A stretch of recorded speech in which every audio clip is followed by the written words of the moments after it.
ओम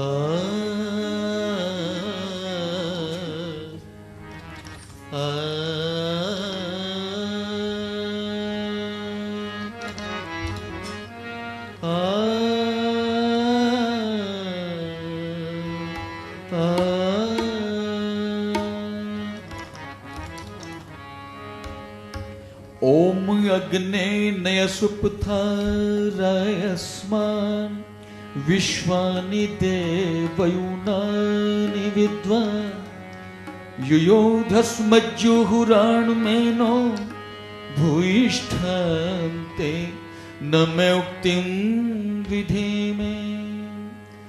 ऋषिराज तेज तेरा चहुं ओर छा रहा है, तेरे बताए पथ पर संसार आ रहा है।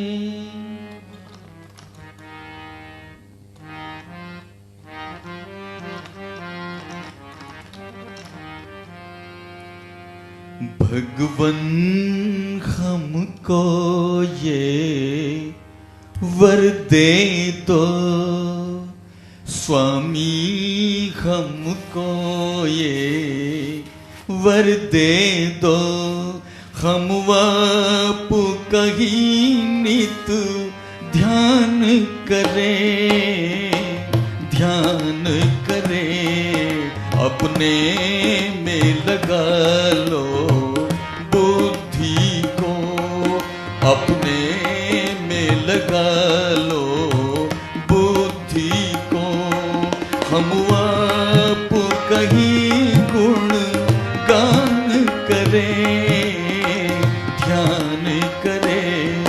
गुरुवर हमको ये वर दे दो।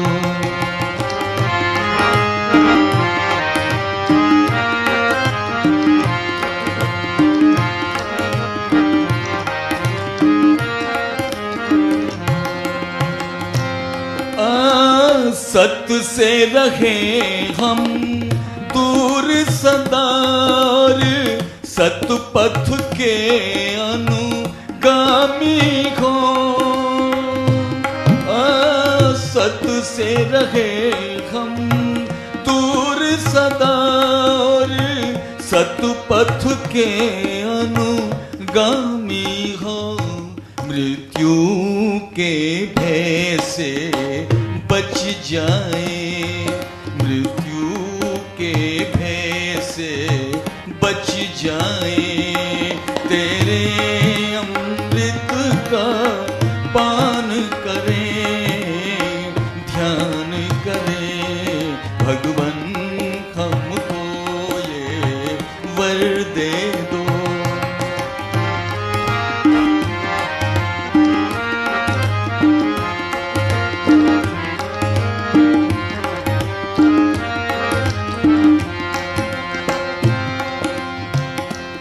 यौवन ऐश्वर्य पाकर के भूले न तुम्हें हम जीवन में।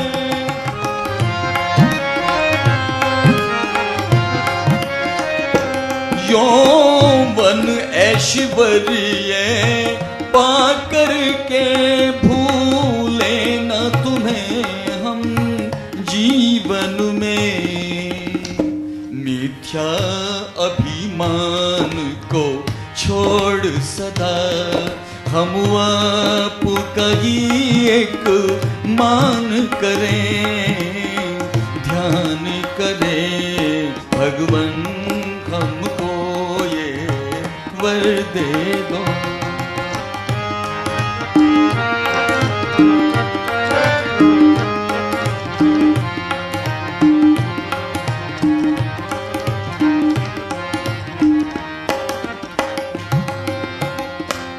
मन वाणी से हम एक रहे, मिल करके चले जानी बनकर।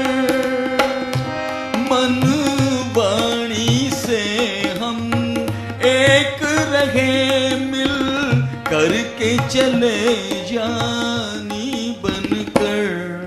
देवों की भांति हम अपने कर्तव्य की पहचान करें, ध्यान करें भगवन हमको ये वर दे दो, हम आपका ही नित ध्यान करें।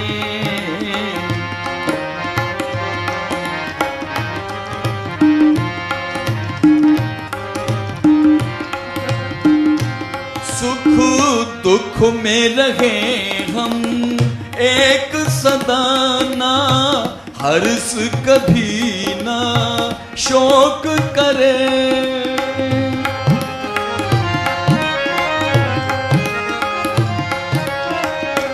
सुख दुख में रहे हम एक सदा ना, हर्ष कभी ना शोक करे, स्थिरता को नित धारि सदा, भक्ति कृष्ण दत्त ना दान करे, ध्यान करे भगवन हमको ये वर दे दो, हम आपका ही नित ध्यान करें, ध्यान करें अपने में लगा लो बुद्धि को, हम आपका ही गुण गान करें, ध्यान करें गुरुवर हमको ये वर दे दो,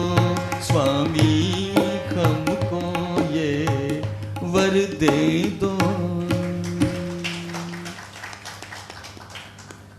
श्रद्धा के पात्र जो सभी संतगण बैठे हैं एवं मेरे गुरु और बड़े भाई के समान तुल्य जो मुझसे बहुत ही स्नेह करते हैं, श्रद्धेय चंद्रदेव शास्त्री जी, एवं यहाँ जो धर्म शिक्षक के पद पर बहुत एक लंबे काल से, मैं कहता हूँ ऐसी ट्यूनिंग बहुत कम जगह मिलती है, जैसे ये मैंने यहाँ मैनेजमेंट की और जो हमारे पुरोहित जी की जो ट्यूनिंग देखी है, जो कोऑपरेशन भाव देखा है, मुझे अभी तक कहीं देखने को नहीं मिला।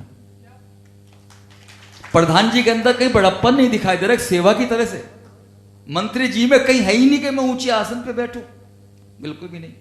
ऐसा समाज कहां बंद हो सकता है? ये कभी बंद नहीं हो सकता। मैं आपको विश्वास के साथ कहता हूं, नहीं तो टूटे फूटे माइक, टूटा फूटा हारमोनियम जाते देखो, आज समाज के मंदिरों की ये स्थिति हो रही है। आपका माइक भी टनाटन, ये एक सब शुभ सूचक है। आपका हारमोनियम ठीक ठाक और माइक ठीक ठाक, ये शुभ सूचक है। अनिश्चितता का लक्षण आज दिखाई देना चाहता हूं, तो मैं आप सभी को इस बात के लिए बधाई देता हूं कि आपका बहुत अच्छा, आपकी टीम जो है वो बहुत ही कोऑपरेटिव नेचर की है। और हमारे जो संचालक महोदय, आप भी कह रहे थे कि 25 साल से है जी, कितनी बड़े कमाल की बात है जी 50। अब आप देखिए, ये कम बात है क्या? नहीं तो टांग खींचने वाले तैयार हो जा। तो बहुत ही सुंदर प्रकार से आप सब मेरे आदरणीय हमारे शर्मा जी, हमारे प्रिय साथी राम जी, एवं जो अभी अभी गीत की प्रस्तुति देख करके गए हैं मेरे बेटे अभिषेक जी, मेरे नेत्र एक बात को देखने के लिए तरस रहे थे। यूं तो मेरे गीतों को बहुत गाते हैं, नरेश निर्मल जी भी गीत मेरे गाता है, वो सबसे अच्छे गीत मेरे गाता है। और भी कई उपदेशक, क्योंकि मैं कम जाता हूं इसलिए उनको नया मैटर मिलता है और बहुत मैटर मेरे पास है।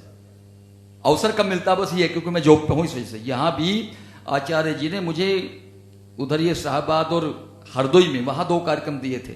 फिर ये कहने लगे मुंबई का भी है। मैंने कहा आचार्य जी एक कर सकता हूं, कोई सा करा दो। तो इन्होंने फिर बंबई के लिए जोड़ दिया। मैं सोच रहा वहां कुछ नजदीक पड़ेगा, लेकिन ये कहने लगे नहीं बंबई आओ आप। मैंने कहा चलो, तो उनकी आज्ञा का पालन मैंने किया। आपके दर्शन हो गए इस बहाने से।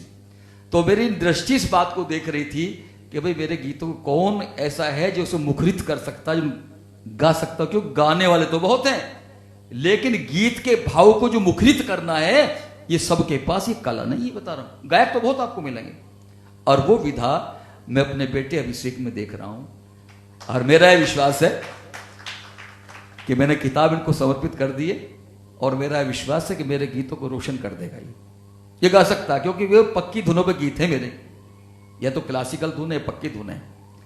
जो आज के नहीं हैं वो ऐसी धुन मेरे पास में नहीं, नामों ने लिखता, ऐसी चमक धमक का वो काम मेरे अंदर नहीं है। मैं सीधा साधा सरल हूं बिल्कुल। इसलिए तो बहुत अच्छे अभी आपके सामने गीत की प्रस्तुति दे करके गए हैं और थोड़ा सा ऋषि का भी संकेत दे करके गए। टाइम कितना शर्मा जी? 8 बजे तक, ठीक है, इतने में हो जाएगा। कुछ व्यक्ति कहते हैं कि आचार्य जी एक बात बताओ कि ये आर्य समाज क्या गुरु परंपरा को मानता या नहीं मानता? एक बार एक आर्य समाज ने यह भी कह दी कि हम गुरु परंपरा को नहीं मानते। हो सकता है उसको जानकारी ना हो। सबसे पहले तो मैं ये बता दूं कि आर्य समाज के शास्त्रार्थ महारथियों ने ही शास्त्रार्थ करके और इन विरोधियों को परास्त किया है। और आज भी यदि कोई शास्त्रार्थ में उनको हरा सकता है तो वो केवल आर्य समाज है। ऐसे भारतीय, ऐसे शक्ति इन्होंने दिए। एक बार पंडित धर्म भिक्षु जी के पास में मौलाना साहब आ गए और आकर कहने लगे कि आज मैं पंडित जी आपसे शास्त्रार्थ करना चाहता हूं। कि कर लो भाई, किस विषय पे करोगे? कि पुनर्जन्म पे। कि पुनर्जन्म तो होता है। वो कहने लगे पुनर्जन्म नहीं होता, और यदि होता है तो कोई पूर्व जन्म की कोई स्मृति सुनाओ हमें। वो कहने लगे भाई जीवात्मा अल्पज्य है, पूर्व जन्म की बात नहीं, इसी जन्म की कोई पूछने लग जाए भाई सन 2015 को 13 जनवरी को कहां खड़े थे, कहां बैठे थे, कौन बता पाएगा? कोई नहीं बता सकता। फिर कहने लगे, टोंट किया उसने कि भाई आपके कृष्ण जी को तो 100 जन्मों की बात याद थी और तुम्हें एक जन्म की एक बात भी याद नहीं। पंडित धर्म भिक्षु जी कहने लगे वैसे नहीं मानने का। कहला आगे एक बात याद। कहला बताओ कि पिछले जन्म में तुम हमारी बीबी थे, सॉरी तुम हमारे बेटे थे और तुम्हें खांसी हो रही थी और तुम बार बार रेवड़ी की जिद कर रहे थे। तुमने जैसी रेवड़ी मांगी मैंने एक थप्पड़ मारा, तुमने फिर रेवड़ी की जिद की मैंने फिर थप्पड़ मारा, तुमने फिर रेवड़ी की जिद की मैंने फिर थप्पड़ मारा। जब 3 बार ये बात कही वे मौलाना साहब को क्रोध आ गया, थमा नहीं गया और खड़े होकर कहने लगे कि पिछले जन्म में तुम हमारी बीबी थे, हम तुम्हें खूब पीटते थे, हम तुम्हें खूब पीटते थे। पंडित जी कहने लगे लो बे मौलाना साहब के भी पिछला जन्म याद आ गया। हम कब कह रहे तुम्हारे अब्बा थे, तुम्हारी बीबी से ही, पर पुनर्जन्म तो है। ये युक्तियां आर्य समाजों की थी। एक बार एक ये भी बताना चाहता हूं पौराणिकों की कैसे इज्जत बचे आर्य समाजियों ने। एक बार एक पौराणिक व्यक्ति ने जाकर के भरी सभा में एक बात कह दी कि 14वीं सदी में ये सारे मुसलमान मर जाएंगे और ऐसा कुरान में लिखा। एक मौलाना साहब खड़े हुए और खड़े होकर कहने लगे कि यदि ऐसा कुरान में लिखा हो तो मैं मुसलमान हिंदू बन जाऊंगा और नहीं लिखा हो तो तुम मुसलमान बन जाना। वो फंस गए, पढ़ी थी नहीं, वो सुनी सुनाई बात थी। कहला भाई 1 हफ्ते का समय दो। कहला दे दिया। उन्हें तो पता था, वो तो कुरान पढ़ते थे। उस समय पर आर्य समाज के पंडित रामचंद्र देहली जी कुरान के पंडित थे। वह उनके पास पहुंच गए, किसी ने बता दिया कहने तो जान बचानी है तो उनके पास पहुंच जा, है तो आर्य समाजी, तुमसे मत से तो मिल लेंगे पर तेरा पीछा छुड़ा देंगे। कहना अच्छा, बस जाकर के पैरों में गिर पड़े देहली जी के। पंडित जी मैं फंस गया, मेरी जान बचा दो। उसने सारी बात बता दी। कहले हाँ भाई कुरान में तो ये बात नहीं है। कहले जी फिर पीछा कैसे छूटे? कहला पीछा छुटा देंगे तेरा, कोई बात नहीं। अब पंडित जी जो थे वहां पहुंच गए। जब वहां गए, वहां सभा हो रही थी, मौलाना साहब से पूछा कि मौलाना साहब क्या बात थी? कि ये इस बात को कह रहे हैं कि 14वीं सदी में सभी मर जाएंगे मुसलमान, ऐसा कुरान में लिखा, मैंने इनसे ये शर्त लगाई है। कहला ठीक है भाई, पर एक बात बताओ कि मान लीजिएगा तुम्हारे घर में 4 कमरे हैं और चारों पर नंबर पड़े हुए हैं और तुम्हारे एक कमरे में चोरी होगी, चोरी हुई है 1 नंबर पे, पर किसी वजह से तुमने भूल से जो रिपोर्ट की वो 2 नंबर कमरे की कर दी। तो अब ये बताओ यदि चेक इन होने लगे वो चोरी तुम्हारे घर में मानी जाएगी या नहीं मानी जाएगी? कहना हाँ चोरी तो हुई है, बहरहाल 1 नंबर में नहीं, 2 नंबर में इतनी गलती तो हुई है, चोरी तो मेरे मकान में मानी जाएगी। कहना वही बात तो कह रहे हैं, अरे कुरान में नहीं तो तुम्हारी हदीस में लिखा हुआ, हम दिखा दे, लो ये हमारे पास में, वो भी तो तुम्हारे ग्रंथ है, इनकी क्या गलती है? इस प्रकार से पीछा छुटाया। अरे किसकी देन थी, किसकी शक्ति थी? महर्षि दयानंद की। महर्षि दयानंद हमारे पूर्ण रूपेण गुरु थे। देखो 2 प्रकार के गुरु होते हैं, एक तो संतति होते हैं और एक वैचारिक होते हैं। संतति वो होते हैं जो गुरुओं से शिक्षा लेकर के पढ़ते हैं, वैचारिक गुरु होते हैं जो किसी विचार से प्रभावित होकर के और तब उनको गुरु मानते हैं। तो ऋषि दयानंद हम सबके वैचारिक गुरु हैं। जब वे सच्चे गुरु की तलाश में घूम रहे थे, बहुत शॉर्ट में बताऊंगा क्योंकि 2 गीत मुझे सुनाने हैं। अब जब वो विरजानंद जी की कुटिया में पहुंचे तो आवाज लगाई अंदर से कि कौन हो। कुछ कहते हैं कि उन्होंने अपना नाम बताया कि मैं स्वामी दयानंद हूं, और कुछ ये कहते हैं, वो बड़ी अलंकारिक बात लगती है, कि मैं यही जानने के लिए आया हूं मैं कौन हूं। कितना सुंदर प्रश्न है कि ठीक है, अंदर से क्वाड खुल गए इस विचित्र उत्तर को सुनकर के। और यदि आप मेरे पास में विद्या पढ़ना चाहते हो तो मेरी दो शर्त हैं कि क्या, कि एक ये जो आपको भोजन की व्यवस्था करनी पड़ेगी, यहां पर भोजन की व्यवस्था, ठहरने की व्यवस्था नहीं है। और दूसरी व्यवस्था आपको यह करनी पड़ेगी कि अब तक आपने जो अनार्स ग्रंथ पढ़े हैं या जो लिए हुए हो, ये सब जाके यमुना नदी में प्रवाह कर दो और उनको भूल जाओ, तब आपकी विद्या शुरू करूंगा। उन्होंने कहा तथास्तु गुरुजी, ऐसे ही करूंगा। अब इसमें क्या बात थी, एक संगीतकार ने अपने यहां पर एक बोर्ड लगाया, उस पर लिखा कि जो कुछ संगीत जानता है उसकी फीस 200 रुपए, और जो कुछ नहीं जानता उसकी 50 रुपए। अब वो जो कुछ जानता था उसके पास में जाकर के पहुंचा, आचार्य जी जो कुछ भी नहीं जानता उसकी फीस तो 50 रुपए, और जो कुछ जानता उसकी 200 रुपए। ये कहां की तुक की बात है। कहने लगा जो कुछ भी नहीं जानता वो कोरे स्लेट की समान है, कोरे कागज की तरह से, और जो जानता है वो उससे ज्यादा मेरा टाइम खराब करेगा। ये जो हल्दी की गांठ लेकर के और पंसारी बन के बैठ जाते हैं, वो मेरा दिमाग खराब ज्यादा करेगा, उल्टी सीधी तर्क करेगा, बहस करेगा। तो ऐसे उन्होंने कहा कि जो अनार्स ग्रंथ आपने पढ़े हैं उनको भूल जाओ और इन अनार्स ग्रंथों को जाकर के फेंक दो। और जब दोनों की शिक्षा शुरू हुई तो मैं कहता हूं एक दूसरे को पा करके धन हो गए। ऋषि दयानंद को जिसकी तलाश थी वो मिल गए। और क्या कि घटाओं में जैसे, घटाओं में जैसे नवचंद मिल गया, दयानंद को विरजानंद मिल गया, दयानंद को विरजानंद मिल गया। घटाओं में जैसे नवचंद मिल गया, दयानंद को विरजानंद मिल गया, दयानंद को विरजानंद मिल गया।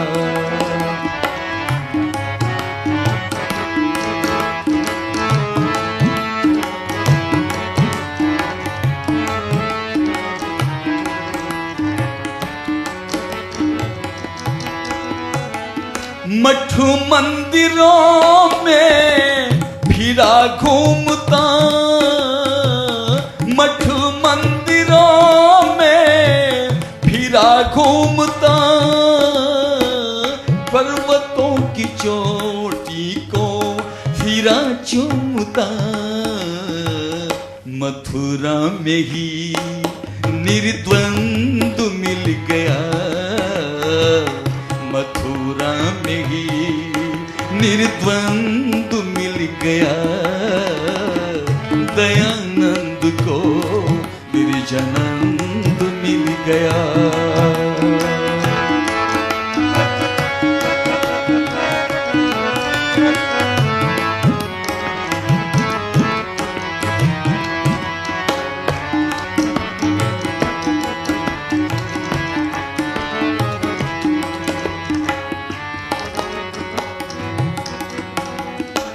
वर्षों से जिसको तलाश रहा, वर्षों से जिसको तलाश रहा, तमन्ना में जिसकी उदास रहा, चाहता था जो मनपसंद मिल गया, चाहता था जो मनपसंद मिल गया, दयानंद को विरजानंद मिल गया।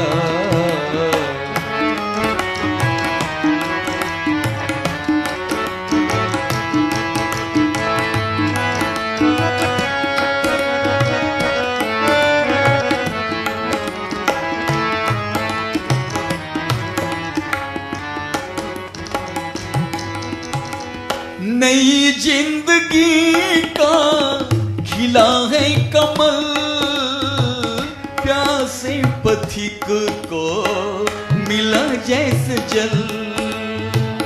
नई जिंदगी का खिला है कमल, प्यासे पथिक को मिला जैसे जल।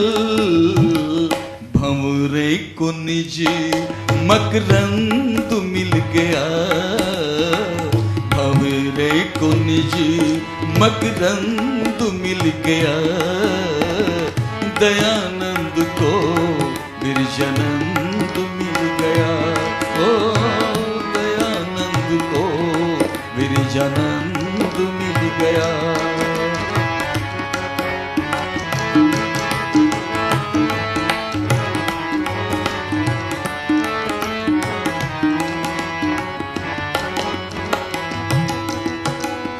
हृदय के आंगन में सवेरा हुआ, सूरज की किरणों का बसेरा हुआ। हृदय के आंगन में सवेरा हुआ, सूरज की किरणों का बसेरा हुआ। कृष्ण दत्त को नव छंद मिल गया, कृष्ण दत्त को नव छंद मिल गया। दयानंद को विरजानंद मिल गया, दयानंद को विरजानंद मिल गया। घटाओं में जैसे नवचंद मिल गया, दयानंद को विरजानंद मिल गया, दयानंद को विरजानंद मिल गया। दोनों एक दूसरे को पाकर के धन्य हो गए। एक दिन की बात है कि ऋषि दयानंद एक सूत्र की सिद्धि कुछ भूल गए और जाकर गुरुजी के पास में पहुंचे। कहने लगे, गुरुजी ये सूत्र की सिद्धि में भूल गया हूं, मुझे दोबारा बता दो। कहला नहीं, दोबारा नहीं बताऊंगा, और ये ध्यान रखना कि जब तक पिछला पाठ नहीं सुना दोगे आगे को नहीं पढ़ाऊंगा। यदि आज ये बात कह दे गुरुकुल छोड़ के ही चला जाएगा, वापिस ही नहीं आएगा। क्यों? आज जिज्ञासु नहीं है। एक गलती पे मैंने एक लड़की को बाहर निकाल दिया क्लास से, मोबाइल चला रही थी, 1 महीने तक कॉलेज ही नहीं आई। आखिर आके मुझे कहना पड़ा, मैंने क्यों नहीं आ रही बेटी, धमका दिया था इसलिए? नहीं सर ऐसा तो नहीं, कुछ तबीयत खराब हो गई थी। खैर जब वो विद्यालय में आई, आज ये स्थिति है। उधर देखोगे उन्होंने ये कह दिया कि यदि सूत्र की सिद्धि याद नहीं हुई तो यमुना नदी में छलांग भले लगा लेना, लेकिन मेरे पास में दोबारा सिद्धि को सीखने के लिए मत आना। लेकिन वो तो ऋषि दयानंद थे, संकल्प करके समाधि लगा करके बैठ गए और उन्हें ऐसा लगा कि जैसे स्वप्न में कोई उनको सूत्र की सिद्धि सिखा रहा है। आप भी इसको करके देख सकते हैं। यदि कोई बात भूल जाते हैं तो आप एकाग्रित होकर के बैठे, आपको भी वो बात याद आ सकती है। और जब गुरु विरजानंद जी के पास में गए और ये घटना सुनाई तो गुरु विरजानंद जी एकदम से हतपल रह गए, हृदय में गदगद हो गए। अब बेटे मैं तो यही चाहता था, तेरे अंदर की जो अग्नि है जो उसको उद्बुद्ध करना चाहता था। यदि मैं तुझे आज बताता तो तुझको आदत पड़ जाती, क्योंकि वो अपने शिष्य को आलसी और निकम्मा बनाना नहीं चाहते थे, पुरुषार्थी बनाना चाहते थे। फिर वो ऐसे ही करने लगे। अब जब दक्षिणा की बात है, जब उनकी विद्या पूरी होगी तो कहीं से उन्हें कुछ दक्षिणा में कुछ लौंग प्राप्त हुई थी और गुरुदेव के चरणों में रख करके कहने लगे, गुरुवर मेरे पास धन दौलत तो है नहीं, दूसरे बच्चे जो ला रहे हैं, बस ये आपको लौंग कुछ प्रिय हैं और वो मुझे दक्षिणा में प्राप्त हुई है, वो मैं आपको समर्पित करना चाहता हूं, वैसे तन मन आपका है। तो विरजानंद जी कहने लगे, अरे बेटे ये धन दौलत तो मुझे कुछ और भी दे सकते हैं, लेकिन मैंने तो तेरे अंदर एक ज्योति देखी है और मैं दक्षिणा में ये नहीं मांगना चाहता जो तू देना चाहता। फिर गुरुजी क्या मांगना चाहते हो? क्या मांगा दक्षिणा में उन्होंने?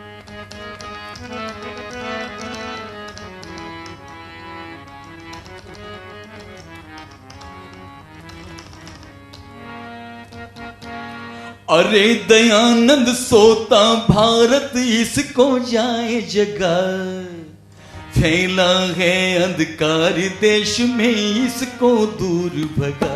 दयानंद जा जा जा, दयानंद जा जा जा। अरे दयानंद सोता भारत इसको जाए जगा, फैला है अंधकार देश में इसको दूर भगा। दयानंद जा जा जा, दयानंद जा जा जा।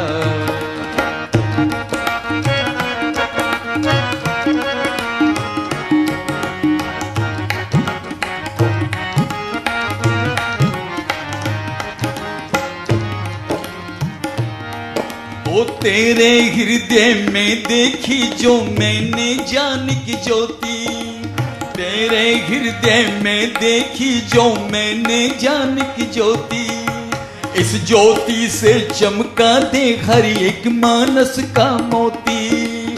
भूली भटकी दुनिया को तू जाकर राह बता, फैला है अंधकार देश में इसको दूर भगा। दयानंद जा जा जा, दयानंद जा जा जा।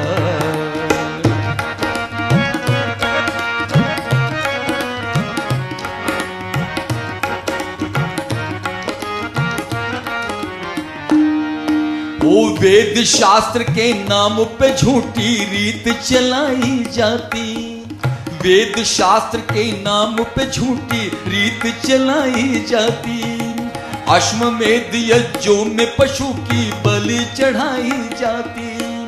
अश्वमेध यज्ञों का जाकर के स्वरूप बता, फैला है अंधकार देश में इसको दूर भगा। दयानंद जा जा जा, दयानंद जा जा जा।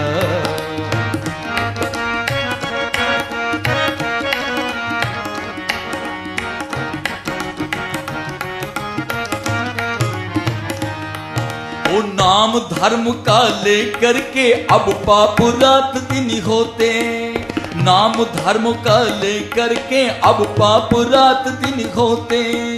विधवा और अनाथों के विलाप रात दिन होते। पूछ के आंसू उन सबकी तू जाकर धीर बंधा, फैला है अंधकार देश में इसको दूर भगा। दयानंद जा जा जा, दयानंद जा जा जा।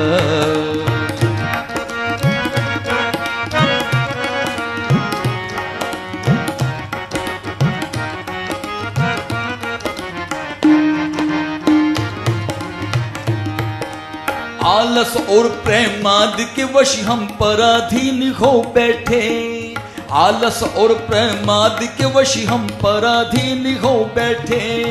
अपनी सभ्यता और संस्कृति अपने आप खो बैठे। स्वतंत्रता संग्राम क्रांति का तू ज्वारी उठा, फैला है अधिकार देश में इसको दूर भगा। दयानंद जा जा जा, दयानंद जा जा जा।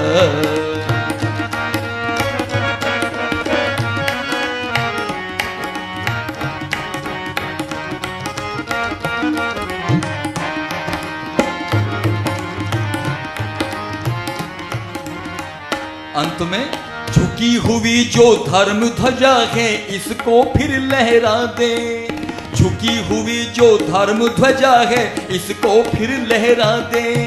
महर्षियों का संदेशा घर घर में फिर पहुंचा दे। कृष्ण दत्त नादान को जाके अपना शिष्य बना, फैला है अंधकार देश में इसको दूर भगा। दयानंद जा जा जा, दयानंद जा जा जा। अरे दयानंद सोता भारत इसको जाए जगा, फैला है अधिकारी देश में इसको दूर भगा। दयानंद जा जा जा, दयानंद जा जा जा। अभी 2 मिनट शेष है, 2 मिनट की बात है, 2 मिनट की बात है, 2 मिनट शेष है, क्योंकि मिशन अधूरा नहीं हो। जब ये दक्षिणा मांगी तो ऋषि दयानंद ने क्या कहा? तथास्तु। अच्छा जरा विचार करो, कि गुरु के प्रति उनका कितना समर्पण था। आज यदि कोई डॉक्टर बन के, इंजीनियर बन के, आचार्य बन के और उसका गुरु ये कह दे, भाई कुछ ना कुछ तो मन में कामना होती होंगी, हम आचार्य करते हैं या बीएड करते हैं या और कोई डिग्री प्राप्त करते हैं, हमारे मन में कुछ ना कुछ तो कामनाएं होती होगी कि हम ये काम करेंगे, और गुरुजी हमारे आदेश, अपने आदेश में ये कह दे, दक्षिणा रूप में ये मांग ले कि बेटे तुझे कटोरा लेकर के घर घर जाके भीख मांगनी है, या कोई और काम कह दे, मैं एग्जाम्पल दे रहा हूं। अच्छा बताइए कितने व्यक्ति तैयार हो जाएंगे? नहीं हो सकते। उधर देखो ऋषि दयानंद के मन में भी कुछ कामनाएं रही होंगी, उन्होंने अपनी संपूर्ण कामनाओं का परित्याग करते हुए ऐश और आराम का जीवन छोड़ करके, वो चाहते थे उनको राजगद्दी मिल सकती थी, ऐश और आराम का उनको सुविधाएं मिल सकती थी, लेकिन सबका परित्याग करते हुए कहा, अरे उनके शब्द हैं उनके जुकेतु कि गुरुवर आप अपने शिष्य से एक एक शब्द को पूर्ण करते हुए देखोगे, ये तथास्तु कह दिया और अपने आप को इस समाज की अग्नि में झोंक दिया। क्या समाज के व्यक्तियों ने ऋषि दयानंद की इस दूरदृष्टि को समझा? क्या उसके त्याग समर्पण को समझा? वास्तव में नहीं समझ पाए। हाँ, उन गुरुओं के पीछे पड़े। ये गुरु परंपरा आर्य समाज मानता है, लेकिन यो जो गुरुडमवाद है, गुरुडमवाद जानते हो क्या? गुरु गौन दो खड़े काके लागो पाए और बलिहारी गुरु आपने जिन गोविंदियो बताए। एक तरफ गुरु जी खड़े, एक तरफ भगवान जी खड़े, पर गुरु जी जो हैं वो बड़े हैं क्योंकि उन्होंने भगवान को बता दिया है। अच्छा मैं एक बात पूछता हूं उनसे भी, कई बार आ जाती बात ऐसी कि मान लीजिएगा आप किसी डॉक्टर के पास में गए, आपको अपना ट्रीटमेंट कराना, और डॉक्टर साहब वहां ना मिलके कंपाउंडर मिल जाए और कहा भैया हमें डॉक्टर साहब से मिलवा दो। चलो भैया मिलवा दिए डॉक्टर साहब से। अब वहां जाकर वो ये कहने लगे मरीज कि भाई कंप्यूटर डॉक्टर दो खड़े और किसको नवज दिखाए, और वहां से तो कंप्यूटर बड़े जिन्हें डॉक्टर दियो बताए। भाई जब कंप्यूटर से जब तुम्हारा काम चल रहा था, वो बड़ा था डॉक्टर से, तो फिर ये डॉक्टर के पास में आने की क्या जरूरत थी? हम गुरु के महत्व को नकारते नहीं है, लेकिन गुरु कोई भगवान का दलाल नहीं है, वो मार्ग निर्देशक तो है, वो भगवान नहीं है, क्योंकि परमात्मा तो गुरुओं का भी गुरु है।